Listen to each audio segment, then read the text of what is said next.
Hello everyone, स्वागत है आप सभी का पीसीएस बाई तरुण चैनल पर। जैसे कि आप सभी को पता है कि मध्य प्रदेश की जनजातियां एमपीपीएससी के यूनिट 10 के हम क्वेश्चनों की यहाँ पर बात कर रहे हैं, जिसमें हम अगर देखा जाए तो 6 चैप्टर तक पिछली वीडियो में कवर कर चुके हैं। आज का जो हमारा होने वाला है 7वां चैप्टर होने वाला है, जिसमें हम मध्य प्रदेश की विशिष्ट कलाओं के बारे में, चित्रकला, शिल्पकला, अलंकरण और भित्ति चित्र इत्यादि यहाँ पर हम जो है टॉपिक पर बात करेंगे, जो कि बहुत ही ज्यादा महत्वपूर्ण टॉपिक यहाँ पर रहने वाला है। तो आज का चैप्टर हमारा वेरी वेरी इंपॉर्टेंट है, क्योंकि मध्य प्रदेश की चित्रकला और शिल्पकला से सबसे ज्यादा आपके क्वेश्चन बनते में अगर आपने देखा हो। तो जनजातियों की चित्रकला में सबसे पहले हम भील चित्रकला की बात करेंगे, उसके बाद बैगा चित्रकला की, तदुपरांत गौड़ चित्रकला की और अंतिम में अन्य कुछ चित्रकला हो गई, उसके बारे में हम बात करने वाले हैं। सबसे पहले हम भील चित्रकला की अगर बात करें तो इसे पिथौरा चित्रकला भी जो है कहा जाता है। किस नाम से? भील चित्रकला को पिथौरा चित्रकला के नाम से जो है जाना जाता है। मध्य प्रदेश के पश्चिमी क्षेत्र मतलब कि झाबुआ, अलीराजपुर और धार क्षेत्र से यह संबंधित है। पिथौरा चित्रकला में निपुण व्यक्तियों को लिखंदरा के नाम से जाना जाता है। लिखंदरा होते हैं, उनको कहा जाता है। इस चित्रकला को बनाने से पहले पिथौरा देव की पूजा अर्चना की जाती है और लिखंदरा के द्वारा सर्वप्रथम पिथौरा घोड़ों को चित्रित कर देवों को समर्पित जो है किया जाता है। तो आपको चित्रकला में किसकी पहले पूजा की जाती है? तो पिथौरा देव की पूजा की जाती है, उसके बाद ही चित्रकारी या चित्रकला को बनाया जाता है। पिथौरा चित्रकला के विषय की बात करें तो शिकार के दृश्य बनाना, वन्य प्राणी, आकाशीय देवता और वृक्ष के महत्वपूर्ण चित्रों को बनाया जाता है। तो ये चित्र जो है आप देख सकते हो। जो चित्रकला सिखाता है उसे पिथौरा बाबा कहा जाता है। ध्यान रखिएगा। पिथौरा के प्रमुख कलाकार की बात करें तो पैमा फतिया भील, भूरीबाई पिटौल, भूरीबाई झेर, डब्बू बारिया, गंगूबाई अमलिया, गीता बारिया, जम्बू सिंहगढ़, कसूबाई, लाडोबाई, राम सिंह, रमेश कटारा, शांता भूरिया, शवता वारिया एवं सुनीता भाभोर ये आपकी पिथौरा चित्रकला से संबंधित है या भील चित्रकला से संबंधित व्यक्ति हैं। तो यहाँ पर हमारा फिर दूसरा आता है बैगा चित्रकला। बैगा चित्रकला इस टाइप में बनाई जाती है। बैगा चित्रकला उमरिया, मंडला, डिंडोरी और शहडोल जिलों में प्रचलन में रहती है। इसका विषय क्या है? प्रकृति का चित्र बनाना, पर्यावरण, लोक, देवी देवता और पशु पक्षी का चित्रांकन यहाँ पर किया जाता है। बैगा कलाकार जो होते हैं कलाकृति बनाने में मिट्टी, पत्ती और पौधों के रंगों जैसी प्राकृतिक सामग्रियों का उपयोग करते हैं। इसके प्रमुख कलाकार में जोधैया बाई का सभी को नाम याद होगा। पद्मश्री पुरस्कार से 2023 में इनको सम्मानित किया गया है और दूसरी व्यक्ति आपकी सावनी बाई है। चलिए अब हम गौड़ चित्रकला की बात करेंगे। गौड़ चित्रकला बहुत इंपॉर्टेंट है। सबसे पहले तो इसको गौड़ चित्रकला को ये समझो, पाटनगढ़ या फिर जनगढ़ कलम के नाम से भी इसको जाना जाता है। अब जनगढ़ कलम क्यों कहते हैं? क्योंकि इसका जो जनक है वो जनगढ़ सिंह श्याम थे और इन्हीं के नाम पर इसको जनगढ़ कलम के नाम से जाना जाता है। और दूसरा इसको पाटनगढ़ के नाम से भी जानते हैं। मध्य प्रदेश की गौड़ चित्रकला को भौगोलिक संकेतक प्रदान किया गया है। मतलब कि भौगोलिक संकेतक का मतलब है जीआई टैग प्रदान किया गया है। यह चित्रकला डिंडोरी, मंडला, बालाघाट में विशेष रूप से सबसे ज्यादा प्रचलित है। इसका विषय प्रकृति, पर्यावरण, पशु पक्षी, लोक, देवी देवता को चित्रांकन जो है किया जाता है, देख सकते हो। चारकोल, रंगीन मिट्टी, पौधों का रस, पत्तियां, गाय के गोबर, चूना पत्थर के पाउडर इत्यादि का उपयोग करके इसको जो है बनाया जाता है। तो गौड़ चित्रकला, बैंगा चित्रकला और भील चित्रकला समझ पाओगे कि ये आपकी कहीं ना कहीं बहुत ज्यादा इंपॉर्टेंट है। नेक्स्ट कुछ फैक्ट है आपके, जैसे ब्रिक्स सम्मेलन 2023 में प्रधानमंत्री नरेंद्र मोदी के द्वारा ब्राजील के राष्ट्रपति को गौड़ पेंटिंग है उपहार स्वरूप प्रदान जो है की गई थी। तो भारत के प्रधानमंत्री ने ब्राजील के राष्ट्रपति को गौड़ पेंटिंग को उपहार में दी हुई थी। डिंडोरी के पाटनगढ़ में गौड़ चित्रकला का जनगढ़ सिंह संग्रहालय जो है प्रस्तावित है, अभी बना नहीं है, प्रस्तावित है, बन सकता है। कुछ कलाकार हैं जैसे भज्जू सिंह श्याम को 2018 में पद्मश्री पुरस्कार से सम्मानित किया गया। दुर्गाबाई व्याम को 2022 में पद्मश्री पुरस्कार से सम्मानित किया गया। बीरबल सिंह उइके, धनैया बाई, रजनी ध्रुवे डिंडोरी से और बालेंद्र कुमार उइके और अमरकंटक से संबंधित। ये 6 जो हैं आपके गौड़ चित्रकला से संबंधित व्यक्ति हैं, कहीं ना कहीं इंपोर्टेंट रहते हैं। अब हम बात करें इन जनजाति चित्रकला के अलंकरण के बारे में। जैसे एक आपकी डिगना चित्रकला भी है। डिगना चित्रकला है, और जो डिगना चित्रकला है गौड़ जनजाति से संबंधित है। यह गौड़ चित्रकला का ही रूप कहा जाता है, जिसमें शादी विवाह एवं अन्य उत्सवों के समय पर घर की दीवार या फर्शों पर ज्यामिति पैटर्न पर चित्रित करके गौड़ चित्रकला को जो है बनाया जाता है। एक आती है आपकी नोहे डोरा। नोहे डोरा भी आपकी गौड़ जनजाति से संबंधित है। दीवारों पर मिट्टी से बनाई जाने वाली जो गौड़ चित्रकला होती है, जिसमें पशु पक्षी, फूल पत्तियां, पेड़ पौधे का चित्रांकन जो है किया जाता है। उसकी बात आती है गोदना। गोदना बैगा, गोंड, कोल और उराव जनजाति के द्वारा गोदना आपकी चित्रकला को बनाया जाता है। यह मध्य प्रदेश की ग्रामीण एवं जनजाति क्षेत्र में गोदना अत्यंत प्रचलित है। मध्य प्रदेश में गोदना के प्रकारों में गोंड गोदना, बैगा गोदना, उराव गोदना एवं कोरवा गोदना, ये आपके 4 गोदना सबसे ज्यादा प्रचलित है। गोंड जनजाति में दोहरा जट गोदना जो है प्रचलित भी है। दोहरा जट गोदना कभी आ जाए तो गोंड जनजाति में सबसे ज्यादा प्रचलन में देखने को मिलती है।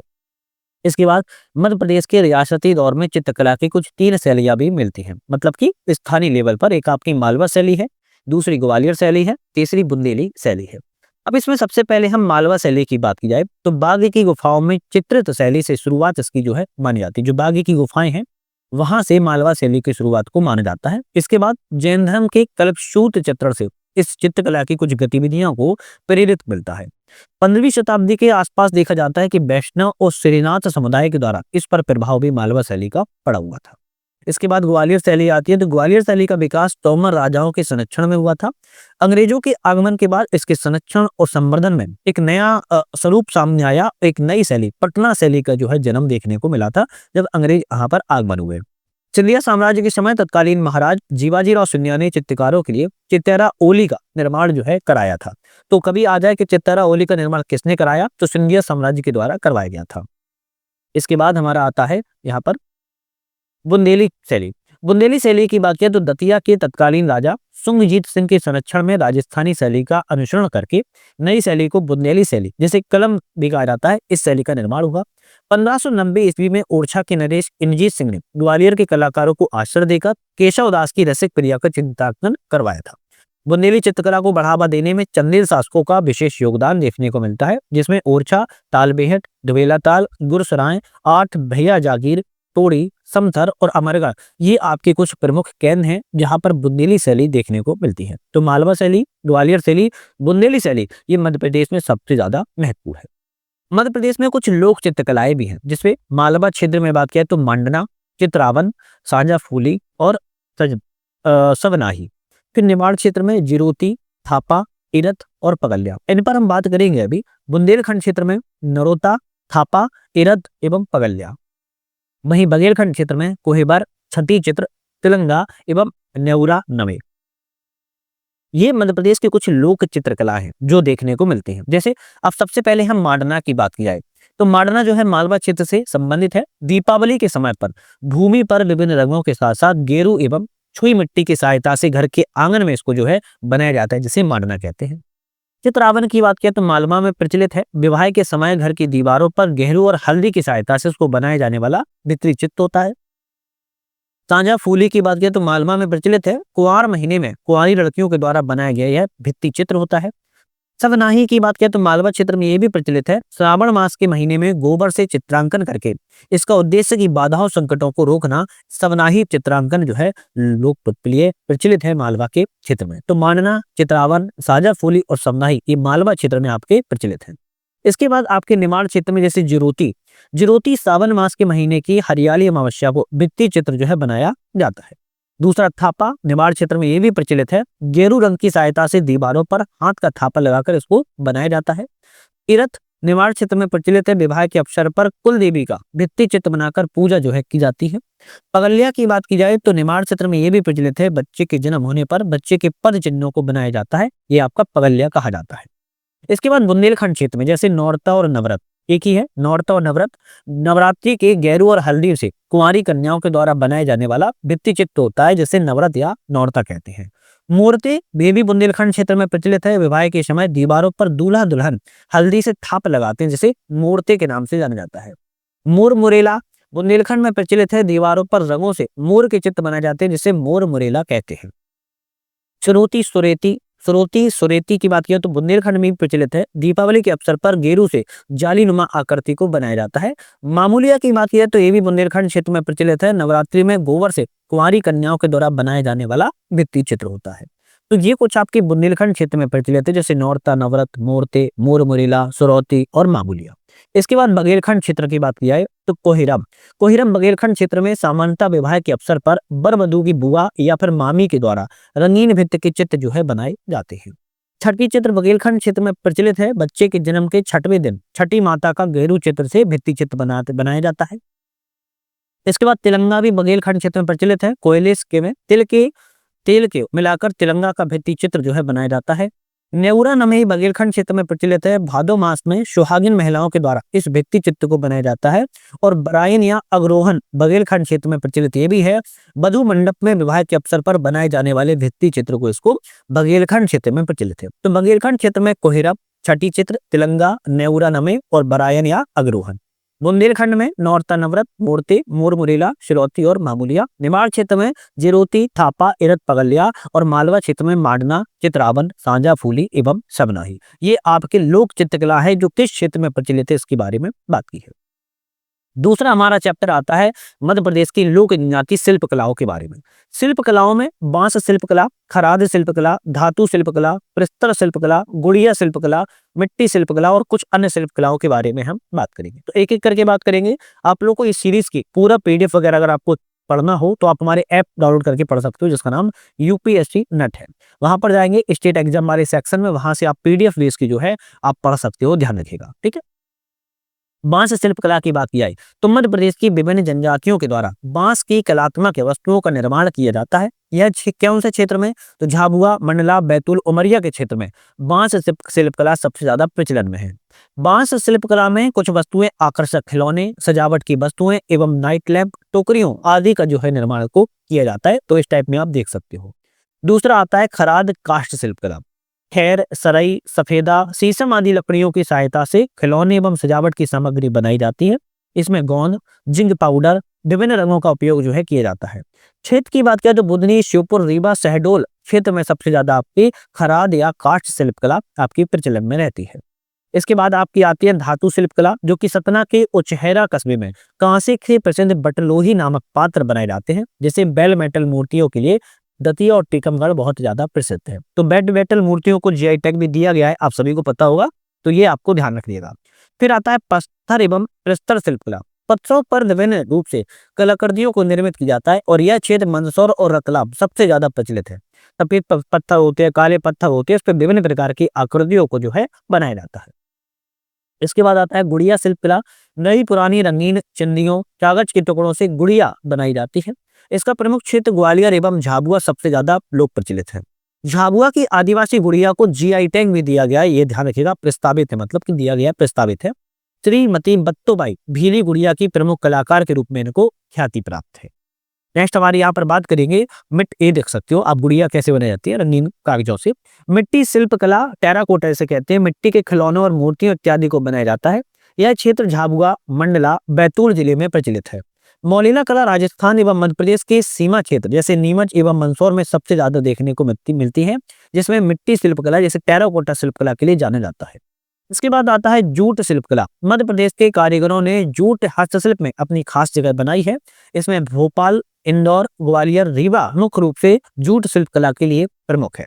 जूट शिल्प में बैग, सजावटी वस्तुएं, गहने, वॉल हैंगिंग आदि वस्तुओं को शामिल जो है किया जाता है। ये सभी आपके जूट से बनाए जाते हैं और बहुत ज्यादा प्रचलन में रहते हैं। इसके बाद आती है हथकरघा शिल्पकला। चंदेरी और महेश्वरी की साड़ियां हथकरघा शिल्पकला के लिए सबसे ज्यादा जानी जाती हैं। पता होगा जीआई टैग भी दिया गया है। धार जिले के तांबा धातु की जरी वाले बाग प्रिंट भी बहुत ज्यादा प्रसिद्ध है। इसके बाग प्रिंट की अगर बात किया तो बाग प्रिंट का संबंध मध्य प्रदेश के धार जिले से है। बाग प्रिंट में तांबा धातु का उपयोग जरी के लिए किया जाता है। बाग प्रिंट में अरंडी, तांबा धातु, अनार के छिलके, हर्रा, बहेड़ा आदि का उपयोग विभिन्न रंगों के रूप में किया जाता है। इस्माइल सुलेमान खत्री को बाग प्रिंट का जनक भी माना जाता है। वर्तमान में मोहम्मद यूसुफ खत्री, अब्दुल कादिर खत्री प्रमुख बाग प्रिंट के कलाकार के रूप में ख्याति प्राप्त है। नेक्स्ट आता है लाख शिल्पकला। वृक्ष की गोंदिया रस से लाख बनाई जाती है और लाख से कई कलात्मक वस्तु बनती है, जैसे चूड़ी, खिलौने, श्रृंगार पेटी आदि। यह क्षेत्र उज्जैन, इंदौर, मंदसौर, महेश्वर, रतलाम में सबसे ज्यादा लाख शिल्पकला प्रचलित है। 10वीं आती है हमारी पत्ता शिल्पकला। पत्ता शिल्पकला की बात की जाए तो झाड़ू खिलौनों को बनाया जाता है और विभिन्न जातियों और जनजातियों के द्वारा शिल्पकला जीवित है। फिर आती है छिपा शिल्पकला। कपड़ों पर विभिन्न रंगों की सहायता से इसको बनाया जाता है। उज्जैन के भैरवगढ़ छिपा शिल्पकला जो है पूरे देश भर में प्रसिद्धि प्राप्त है, ध्यान रखिएगा। कुछ अन्य भी आपकी चर्चित शिल्पकलाएं हैं, जैसे मंदसौर की ज्यामितीय आकृति वाली दरी कालीन, भीलों द्वारा बनाई जाने वाली पुंजा दरी, भोपाल, उज्जैन, रतलाम, ग्वालियर कागज लुगदी से वस्तुएं जैसे देवताओं की मूर्ति, पक्षियों की प्रतिकृति, टीकमगढ़ की निकट कारी बहुरंगी संगमरमर के लिए प्रसिद्ध है। तो ये कुछ आपकी अन्य चित्रकलाएं हैं जो कि आत्मनिर्भर मध्य प्रदेश के लिए इंपोर्टेंट है। शिल्प कलाओं पर हम एक नजर मान लेते हैं, है ना। जितनी भी हमने शिल्प कलाओं की बात की और कुछ अलग और भी शिल्प कलाएं होंगी, इसके बारे में बात करेंगे। जैसे पेपियर माचे शिल्प कला, ये उज्जैन ग्वालियर में लोकप्रिय है। सजावटी वस्तु में काम आने वाली शिल्प कला जिसमें पेपर प्लस का उपयोग जो है किया जाता है। दूसरी आती है ढोकरा शिल्प कला, जो कि बैतूल जिले में संबंधित है। भारेवा समुदाय गोंद मोम अन्य धातु को मिलाकर इसको निर्मित किया जाता है। उचहरा धातु शिल्प कला सतना जिले में प्रसिद्ध है। काष्ठ धातु से बनी झांझ थाली बटलोही आदि का निर्माण काष्ठ धातु शिल्प का सबसे बड़ा केंद्र है। शंकरलाल भोले इस प्रसिद्ध कलाकार हैं और राष्ट्रपति पुरस्कार से इन्हें सम्मानित भी किया गया है। इसके बाद गुड़िया शिल्प कला की बात किया है तो ग्वालियर और झाबुआ प्रचलित है। बत्तोबाई, शांति परमार और रमेश परमार गुड़िया शिल्प कला के प्रमुख कलाकार हैं। अगरिया लोहे शिल्प की बात किया तो मंडला, डिंडोरी, बालाघाट प्रचलित है। अगरिया जनजाति के द्वारा लोहे से कृषि उपकरण, औजार और शिल्प को बनाया जाता है। इसके बाद चिचली धातु शिल्प आता है, नरसिंहपुर जिले से संबंधित है। पीतल और तांबे की धातु से बने झांझ, घंटा, परात, गंज आदि का निर्माण जो है किया जाता है। मिट्टी शिल्प और टेराकोटा शिल्प की बात करें तो छतरपुर, मंडला, धार, संपूर्ण मध्य प्रदेश में मिट्टी शिल्प या टेराकोटा शिल्प कला प्रचलित है, जिसमें कुम्हार समाज और अन्य जनजातियों के द्वारा मिट्टी के बर्तन और भगवान की प्रतिमा जो है बनाया जाता है। इसके बाद आता है बुदनी काष्ठ शिल्प, सीहोर जिले में प्रचलित है। लकड़ी के खिलौने और सजावटी सामान के लिए प्रसिद्ध है। सुपारी शिल्प की बात किया तो रीवा जिले से संबंधित है। सुपारियों पर कलाकारी करके उनकी मूर्तियां और छड़ियां बनाई जाती हैं। रीवा जिले का कुंदेर परिवार इस कला पीढ़ी दर पीढ़ी जो है आगे बढ़ रहा है। चरम शिल्प की बात करें तो देवास और इंदौर फेमस है। सजावटी सामान, खिलौने, हाथी घोड़े का निर्माण इसके द्वारा किया जाता है। बांग कपड़ा प्रिंट की बात किया धार जिले से संबंधित है। बाग प्रिंट में धातु, ताबा धातु की जरी, अरंडी, हर्रा, बहेड़ा आदि का उपयोग करके रंग भरे जाते हैं। भैरूगढ़ छिपा शिल्प की बात किया तो भैरूगढ़ उज्जैन से संबंधित है। कपड़ों पर विभिन्न रंगों की सहायता से भैरूगढ़ छिपा का निर्माण जो है किया जाता है। इसके बाद बात किया तो खराद कला। खराद कला श्योपुर, मुरैना, बुधनी से संबंधित है। लकड़ी को छीलकर उसमें लाख मिश्रित करके रंग चढ़ाने की कला अपनाई जाती है। पीतल शिल्प की बात किया तो टीकमगढ़, दतिया संबंधित है। बैल बैटल मूर्तियों के लिए दतिया और टीकमगढ़ बहुत ज्यादा प्रसिद्ध है। इसके बाद चंदेरी साड़ी अशोकनगर जिले में प्रसिद्ध है। चंदेरी की साड़ियां प्रसिद्ध, जो कि मध्य प्रदेश का पहला जीआई टैग जो है चंदेरी की साड़ी को ही दिया गया था। महेश्वर साड़ी महेश्वर खरगोन से संबंधित है। महेश्वर में साड़ी को स्थापित करने का श्रेय होलकर रानी अहिल्याबाई को दिया जाता है। इसके बाद नंदना प्रिंट तारापुर नीमच से संबंधित है। नीमच जिले की छिपा कपड़ा कला नंदना प्रिंट के उपयोग जो है भील जनजाति अधिक करती है। उसके अंतिम में बाटिक प्रिंट आती है, जो कि उज्जैन से संबंधित है और इसको भी जीआई टैग जो है प्रदान किया गया है। तो ये आपके कुछ एक नजर हमने मारी है आपकी शिल्प कला से। तो यहाँ पर हमने अपनी बात की जाए, यहाँ पर पूरा डिटेल से शिल्प कला और चित्रकला के बारे में चैप्टर पर बात की है। अब इसके जो एमसीक्यू हैं उसके हम नेक्स्ट वीडियो में बात करते हैं। आप सभी को पता होगा प्रत्येक चैप्टर की 2 वीडियो आती है। एक तो आती है डिटेल्स वाली, दूसरी आती है आपकी एमसीक्यू वाली। तो अलग अलग वीडियो पर हम बात करते हैं, जिससे कि आप सेपरेट वीडियो को देख पाए। एमसीक्यू लग जाएंगे, उसके बाद हमारा 8वां चैप्टर आया, जो कि बहुत ज्यादा इंपॉर्टेंट है, क्योंकि इसमें जनजातियों की भाषा, बोली और लोक साहित्य के बारे में चैप्टर पर हम बात करने वाले हैं। तो आज ही पर आप करेंगे। वीडियो पर बने रहने के लिए धन्यवाद।